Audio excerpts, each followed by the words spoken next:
Halo adik-adik, ketemu lagi dengan Kak Hera di channel Biologi Asik. Nah, pada video kali ini kakak akan membahas tentang materi pertumbuhan dan perkembangan pada tumbuhan. Nah, ini adalah materi di awal kelas 12 SMA. Jadi, adik-adik nih yang baru naik ke kelas 12, nah biasanya materi pertama yang akan kita bahas itu adalah tentang pertumbuhan dan perkembangan. Jadi, baik pada tumbuhan ataupun pada hewan. Nah, pada kesempatan kali ini kita akan membahas pertumbuhan dan perkembangan pada tumbuhan dulu ya.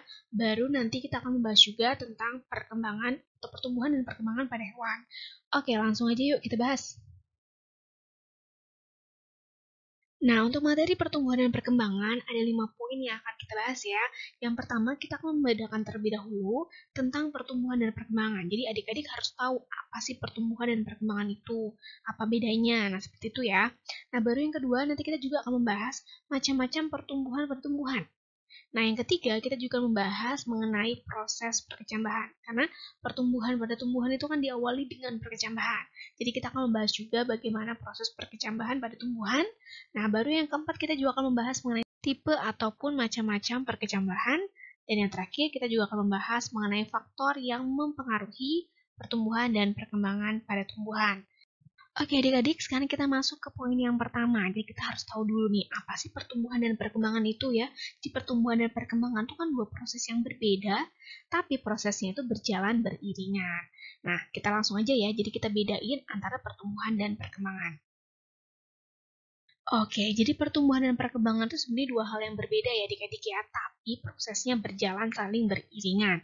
Yang pertama, pertumbuhan itu adalah proses pertambahan ukuran, massa, jumlah, dan volume sel.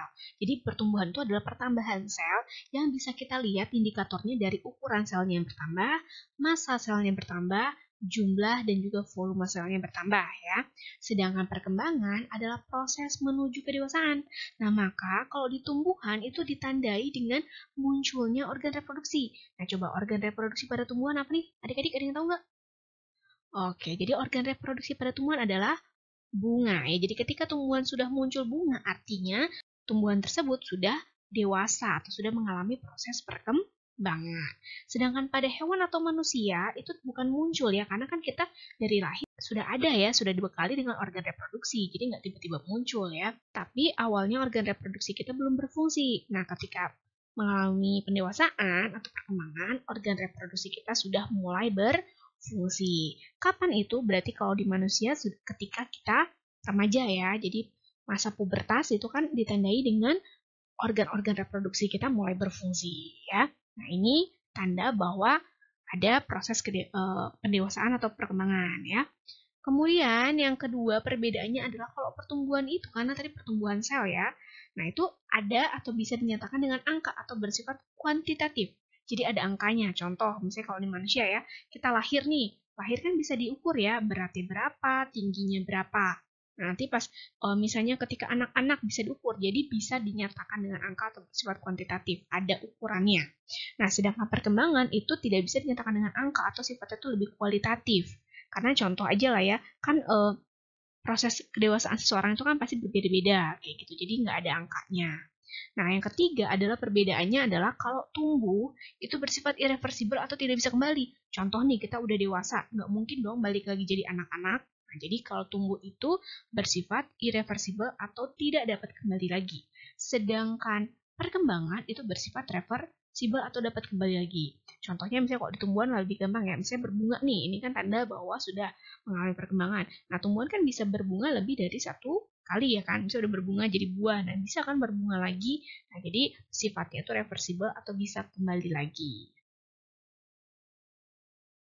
Oke, kita lanjut ke poin yang kedua, yaitu membahas mengenai macam-macam pertumbuhan pada tumbuhan. Jadi ada dua macam ya, pertumbuhan pada tumbuhan, yaitu ada pertumbuhan primer dan pertumbuhan sekunder. Nah, apa bedanya? Yang pertama, kalau pertumbuhan primer itu adalah pertumbuhan yang diakibatkan oleh aktivitas dari meristem primer. Nah, coba adik-adik masih ingat gak meristem primer itu apa sih? Coba kan kelas 11 sudah pernah belajar ya. Jadi meristem primer itu adalah meristem yang terletak di bagian ujung-ujung dari tanaman ya.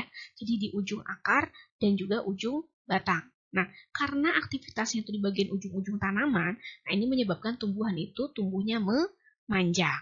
Jadi pertumbuhan primer itu adalah pertumbuhan yang memanjang akibat dari meristem primer atau apikal ya. Sedangkan pertumbuhan sekunder adalah pertumbuhan yang diakibatkan oleh aktivitas dari meristem sekunder. Nah, meristem sekunder itu kan salah satu contohnya adalah kambium ya.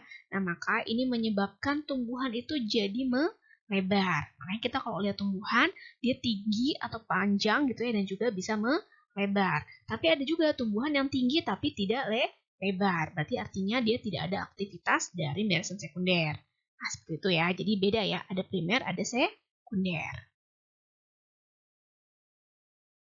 Nah, tadi pertumbuhan itu kan ada primer, ada sekunder. Sehingga ada yang namanya titik tumbuh primer dan juga titik tumbuh sekunder ya. Nah, titik tumbuh primer maka terletak di bagian ujung akar dan juga ujung batang. Kita bahas dulu yang pertama ya, yaitu ujung akar. Nah, ujung akar itu terdiri dari 3 kawasan ya, atau 3 daerah. Nah, sebelumnya di bagian ujung dari akar, nah ini ya bisa dilihat, ini adalah bagian yang disebut sebagai tudung akar atau kalitra. Nah, tudung akar ini akan mengeluarkan lendir polisakarida yang berfungsi untuk melumasi akar sehingga akan mengurangi gesekan saat akar menembus tanah. Jadi makanya tudung akar itu penting banget untuk melindungi akar dari gesekan tanah karena tadi ada lendir polisakarida. Nah, di atas tudung akar, nah ini ya, nah ini disebut sebagai kawasan merisematis atau zona merisematis ya, atau disebut juga dengan daerah pembelahan. Nah, disinilah terdapat yang namanya meristem apikal atau meristem primer tadi ya. Kemudian di atasnya meristem, nah di sini ya, jadi di atasnya meristem ini ada yang disebut sebagai zona elongasi atau daerah pemanjangan atau perpanjangan sama ya, jadi pemanjangan atau elongasi. Jadi di bagian inilah nanti akar akan memanjang. Nah, baru di atasnya, jadi kalau adik-adik sudah menemukan ada rambut akar, nah ini kan rambut akar ya. Nah, jadi kalau udah nemu rambut akar, nah itu berarti sudah menandakan ini adalah kawasan diferensiasi atau kawasan pendewasaan. Jadi ingat ada 3 kawasan ya, pembelahan atau merisematis, pemanjangan atau elongasi, dan diferensiasi atau pendewasaan. Nah, biar adik-adik nggak lupa tentang zonasi pada akar, nah ingat aja nih, ada jembatan keledainya ya. Jadi ingat jembatan keledainya adalah tuti meriang efek demam. Nah, ingat tadi dari paling ujung itu ada tudung akar atau kalitra. Nah, di atasnya ada daerah merisematis atau pembelahan, kemudian di atasnya lagi ada elongasi atau pemanjangan, dan yang terakhir ada diferensiasi atau pendewasaan. Jadi tuti atau tudung ya, meriang itu merisematis, efek itu elongasi, demamnya diferensiasi. Itulah zonasi pada akar. Nah, selain itu di akar ini juga terdapat yang namanya meristem primer. Jadi meristem primer itu terdiri dari protoderm atau protoderma. Nah, protoderm ini nanti akan mengalami diferensiasi. Jadi ini sebelum mengalami diferensiasi ya. Nah, setelah mengalami diferensiasi kan dia akan menjadi jaringan dewasa. Nah, jadi protoderm itu sebelum diferensiasi, nah setelah diferensiasi akan menjadi jaringan epidermis. Jadi epidermis itu berasal dari perkembangan protoderm. Nah, jadi kelihatan ya ini kan paling pinggir ya. Nah, epidermis juga paling pinggir atau paling luar ya. Nah, kemudian ada meristem dasar. Nah, meristem dasar ini adalah meristem primer yang nantinya akan berkembang menjadi jaringan pengisi seperti korteks atau parenkim ya. Kemudian ada yang paling dalam nih. Nah, ini ya prokambium. Nah, prokambium itu nanti akan mengalami diferensiasi menjadi silinder pusat. Pas ya. Nah, ini kan prokambium di tengah ya. Ini sebelum diferensiasi. Nah, setelah diferensiasi menjadi jaringan dewasa yaitu silinder pusat atau stele. Titik tumbuh primer yang kedua itu terletak pada bagian ujung batang. Jadi ada titik tumbuh pada batang ya. Nah, pada bagian ini nanti akan terdapat yang namanya sama ya sebenarnya seperti pada ujung akar ya. Jadi terdapat meristem apikal ya. Jadi kalau misalnya di batang, nah meristem apikalnya di sini ya. Nah, kemudian ini ada tunas apikal, lalu sama dengan akar juga. Jadi ujung batang itu juga terdiri dari meristem primer yaitu protoderma, kemudian ada prokambium dan meristem dasar. Nah, kemudian ini ada tunas samping yang nanti akan menjadi cabang lateral ya. Untuk zonanya itu juga sama saja seperti ujung akar, jadi terdiri dari 3 zona yaitu meristematik. Nah, ini bedanya ada di atas ya meristematiknya. Kemudian ada zona pemanjangan atau elongasi dan zona diferensiasi atau pendewasaan. Kita masuk ke yang kedua, yaitu membahas mengenai titik tumbuh sekunder pada tumbuhan. Ya, untuk titik tumbuh sekunder atau penyebab dari pertumbuhan sekunder ya, ini ada kambium vaskular atau kambium pembuluh. Jadi kambium vaskular ini adalah kambium yang terletak di antara jaringan vaskular atau pembuluh, yaitu xilem dan floem. Jadi kalau misalnya ini adalah anatomi batang dikotil ya, karena kan pertumbuhan sekunder itu hanya terjadi pada gimnospermi atau tumbuhan dikotil ya. Jadi pada monokotil tidak terjadi pertumbuhan sekunder. Nah, jadi ini yang digambar ini adalah anatomi dari batang dikotil. Nah, kalau kita urutkan paling luar itu kan adalah epidermis, setelah itu ada korteks, lalu ada pembuluh, floem ya. Nah, ini yang luarnya itu adalah floem. Nah, di tengah-tengahnya nanti yang warna ungu ini ya ada cambium, baru yang dalamnya ini xilem, paling dalam itu ada parenkim yaitu empulur. Nah, kalau kita perbesar lagi nih seperti ini ya. Jadi yang ungu ini tadi adalah cambium vaskularnya. Nah, dibagi menjadi dua ya adik-adik ya. Ada cambium intravaskular. Jadi kalau intra itu yang benar-benar terletak di antara xilem dan floem, dan intervaskular. Berarti kalau intervaskular itu yang terletak di antara korteks dan jaringan empulur. Nah, cambium intervaskular ini berfungsi untuk membentuk jari-jari empulur. Sedangkan cambium intravaskular itu tadi sama ya, fungsinya adalah membentuk xilem dan floem. Nah, jadi nanti cambium akan membelah keluar dan juga ke dalam. Keluar maka akan membentuk floem sekunder dan ke dalam akan membentuk xilem sekunder. Sehingga urutannya nanti yang luar itu adalah floem primer, kemudian floem sekunder, cambium, baru xilem sekunder, lalu xilem primer. Nah, aktivitas xilem sekunder pada musim yang berbeda itu membentuk yang namanya lingkaran tahun. Nah, jadi lingkaran tahun itu adalah garis-garis konsentris pada batang dikotil ya, yang bisa digunakan untuk menentukan umur tumbuhan ya. Kenapa sih bisa digunakan untuk menentukan umur tumbuhan? Nah, jadi ketika musim penghujan, maka jumlah air yang diserap oleh tanah atau oleh tumbuhan itu kan meningkat, sehingga pertumbuhan xilem pada musim penghujan itu meningkat, sehingga menyebabkan sel-selnya itu berukuran besar dan warnanya lebih cerah. Jadi yang warnanya agak cerah ini ya, yang coklat muda itu adalah xilem sekunder ketika musim penghujan. Dan sebaliknya, ketika musim kemarau, maka intensitas penyerapan air itu kan berkurang, karena kan jumlah airnya juga berkurang ya, namanya juga lagi musim kemarau, sehingga xilem yang terbentuk itu biasanya ukurannya kecil-kecil, dan warnanya lebih gelap, jadi yang warnanya agak coklat tua ini ya, atau kemerahan ini ya, ini adalah xilem sekunder yang terbentuk pada musim kemarau. Jadi satu xilem kemarau, satu xilem penghujan, satu xilem kemarau, satu xilem penghujan, dan seterusnya ya. Jadi dihitungnya satu xilem kemarau sama satu xilem penghujan itu 1 tahun. Nah, jadi ini umurnya 4 tahun. Titik tumbuh sekunder yang kedua itu ada cambium gabus atau nama lainnya adalah velogen. Nah, velogen atau cambium gabus itu adalah cambium yang dibentuk oleh batang tumbuhan dikotil yang sudah dewasa. Karena hasil dari pertumbuhan sekunder itu akan menyebabkan epidermis pada batang dikotil itu mengalami kerusakan. Jadi biasanya pecah-pecah lalu rusak. Padahal epidermis itu kan berfungsi sebagai pelindung tumbuhan. Nah, untuk menggantikan atau untuk membentuk jaringan pelindung baru, akhirnya dibentuklah velogen oleh jaringan korteks. Jadi kalau misalnya ini korteks ya, ini korteks, nah korteks kemudian akan membentuk velogen. Nah, sama seperti cambium vaskular tadi ya, jadi velogen ini kan cambium juga ya, jadi velogen akan membelah keluar dan ke dalam juga sama ya.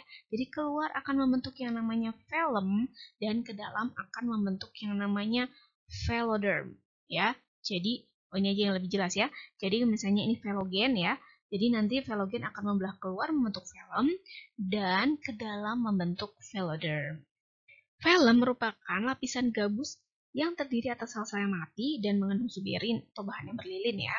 Sedangkan veloderm itu dia terdiri dari sel-sel yang hidup dan tidak mengandung suberin. Nah, lapisan gabus yang terbentuk pada batang dikotil ini nanti tidak semuanya rapat. Jadi ada celah-celah atau ada bagian yang tidak mengalami penebalan. Nah, bagian yang tidak mengalami penebalan tersebut akhirnya menjadi celah atau jadi lubang-lubang yang disebut lentisel. Jadi di sini ada nggak nih gambar? Oh, nggak ada ya. Jadi lentisel itu adalah lubang-lubang pada batang yang berfungsi untuk pertukaran udara. Jadi kalau di daun kan kalian ingat ada stomata ya. Nah, di batang itu ada lentisel ya. Jadi lentisel itu berupa lubang-lubang yang berfungsi untuk jalan keluar masuknya udara pernafasan. Nah, jadi untuk cambium gabus atau velogen itu ingat tadi ya, membelah keluar dan ke dalam. Ada velum itu yang keluar dan veloderm itu yang dalam. Nah, biar kalian gak lupa ada jembatan keledainya ya, yaitu velum itu luar, ingat aja L ya. Jadi velum luar, veloderm dalam. Oke, selanjutnya kita akan membahas mengenai proses perkecambahan. Jadi proses pertama untuk pertumbuhan dan perkembangan pada tumbuhan itu adalah atau diawali dengan perkecambahan. Nah, perkecambahan sendiri diawali dengan proses yang namanya imbibisi. Apa itu imbibisi? Jadi imbibisi itu masuknya air ke dalam sel. Karena biji itu kan adalah tumbuhan yang lagi tidur ya. Jadi tumbuhan dalam kondisi dormansi itulah biji. Jadi kalau kita diemin, maka biji itu nggak bakal tumbuh karena lagi tidur gitu kan. Nah, maka cara untuk membangunkannya adalah dengan memberikan air. Jadi proses pertama dalam proses perkecambahan itu dibutuhkan air, karena air inilah yang nanti akan mengaktifkan enzim dan juga hormon yang terdapat di dalam biji. Nah, setelah air diserap oleh embrio yang ada di dalam biji, nah embrio ini akan melepaskan hormon giberelin, nah ini ya GA, giberelin asid, ke aleuron. Nah, yang ini ya. Selanjutnya, aleuron akan mensekresikan enzim alfa amilase ke endosperm. Jadi bagian yang ini ya, ini adalah endosperm yang berisi cadangan makanan. Setelah enzim alfa amilase dilepaskan ke endosperm, maka enzim alfa amilase otomatis akan memecah amilum yang ada di dalam endosperm. Nah, amilum maka akan dipecah menjadi maltosa, lalu selanjutnya maltosa akan diubah menjadi glukosa ya. Jadi amilase akan mengubahnya menjadi glukosa. Nah, glukosa tadi baru akan diubah menjadi energi. Energi itulah yang akan digunakan oleh embrio untuk pertumbuhan. Nah, nanti selain amilum, jadi kan kalau ini kita bahas amilum ya, protein dan juga lemak itu juga ada di dalam endosperm dan akan dipecah juga. Jadi kalau misalnya protein akan diubah menjadi asam amino yang nantinya akan digunakan untuk menyusun enzim dan juga hormon. Sedangkan lemak itu akan dipecah menjadi asam lemak dan gliserol yang nantinya akan digunakan untuk menyusun sel. Ya, jadi nggak cuma amilum aja sebenarnya yang dipecah ya, tapi ada juga protein dan juga lemak. Nah, berarti dapat kita simpulkan ya, untuk proses perkecambahan itu dipengaruhi oleh beberapa faktor. Yang pertama, yang paling utama berarti ini tadi ada air ya, jadi air itu paling penting untuk proses perkecambahan. Yang kedua, faktor apa lagi? Nah, ada suhu. Kenapa suhu? Karena dalam proses perkecambahan itu melibatkan hormon dan enzim yang sangat dipengaruhi oleh suhu. Jadi ketika suhu dingin, maka enzim itu tidak aktif. Dan ketika suhunya terlalu tinggi, maka enzim itu akan rusak. Sehingga yang paling optimum untuk perkecambahan itu biasanya suhu yang hangat. Ya, kemudian ada oksigen. Kenapa oksigen? Karena tadi amilum itu kan dipecah menjadi glukosa ya. Nah, gula itu kan akan dioksidasi ya, diubah menjadi energi melalui proses respirasi. Nah, dalam proses respirasi maka membutuhkan oksigen. Jadi kalau nggak ada oksigen, maka nanti tumbuhan ini atau kecambah ini tidak akan bisa berespirasi dan tidak akan terbentuk energi.